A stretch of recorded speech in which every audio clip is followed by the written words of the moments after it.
নমস্কার বন্ধুরা, আপনারা কেমন আছেন? আশা করছি ভালো আছেন। আমিও ভালো আছি।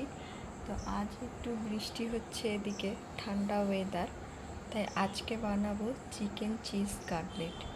তো কিভাবে বানাই সেটাই আপনাদের দেখাবো। তো আমি এখানে 400 গ্রাম চিকেন নিয়েছি, ছোট সাইজ করে কেটেও নিয়েছি। চিকেনটাকে ভালো করে ধুয়ে এর মধ্যে নুন, আদা রসুন বাটা আর অল্প গোলমরিচ গুঁড়ো দেব।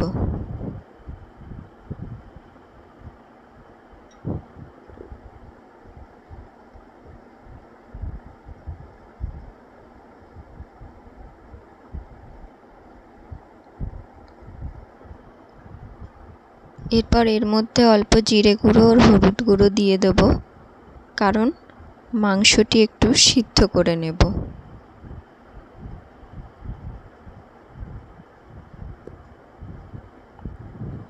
তো আমার মাখানো হয়ে গেছে, এবার সিদ্ধ বসাবো।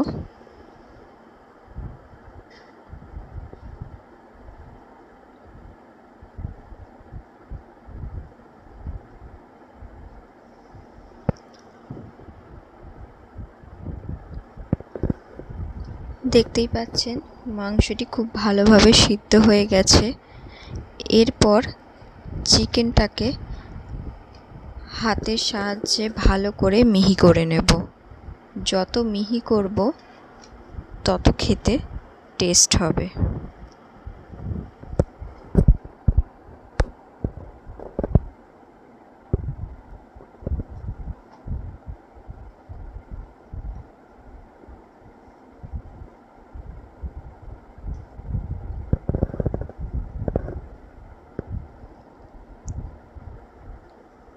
এরপর এর মধ্যে ছোট করে কুচিয়ে রাখা পেঁয়াজ, ধনেপাতা,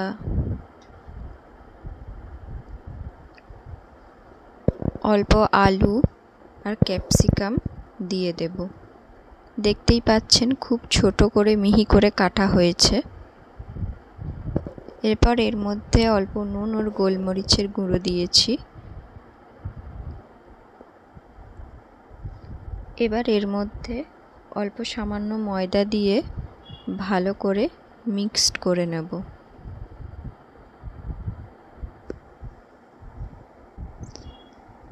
সব মশলাই মিক্সড করা হয়ে গেছে। এবার এর মধ্যে একটি বাটিতে আমি 2টো ডিম ফাটিয়ে নিয়েছি আর অল্প সিমুই আর বিস্কুট গুঁড়ো নিয়েছি আর চিজটাকে কুচি করে কেটে নিয়েছি। এরপর হাতে রিফাইন তেল মেখে নেব।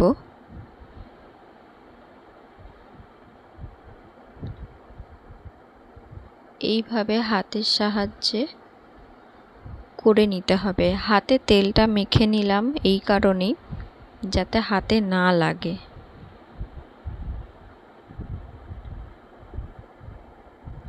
খুব ধীরে ধীরে ভাবে করতে হবে। দেখতেই পাচ্ছেন ফেটে যাচ্ছে, কিন্তু তাও হাতের সাহায্যেই ওটাকে সুন্দরভাবে হাতের তালুতে করে নিয়ে এই যে চিজটা আমি দিয়ে দিয়েছি এর মধ্যে অল্প,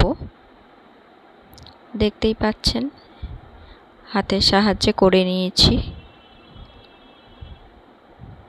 খুব ভালোভাবে করে নিতে হবে।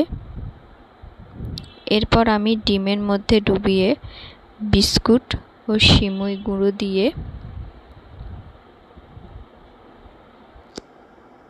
এই রকমভাবে করে নিয়েছি। এই রকম একটা কাটলেটের শেপ করে নেবেন।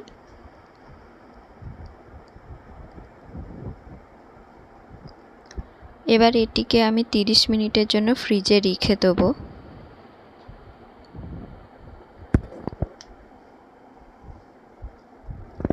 তারপর গরম তেলে আস্তে আস্তে উল্টে পাল্টে ভেজে নেব। তো আমার রেডি হয়ে গেছে চিকেন চিজ কাটলেট। তো এই ভিডিওটি আপনাদের কেমন লাগলো অবশ্যই জানাবেন। তো এখনকার মতো টাটা।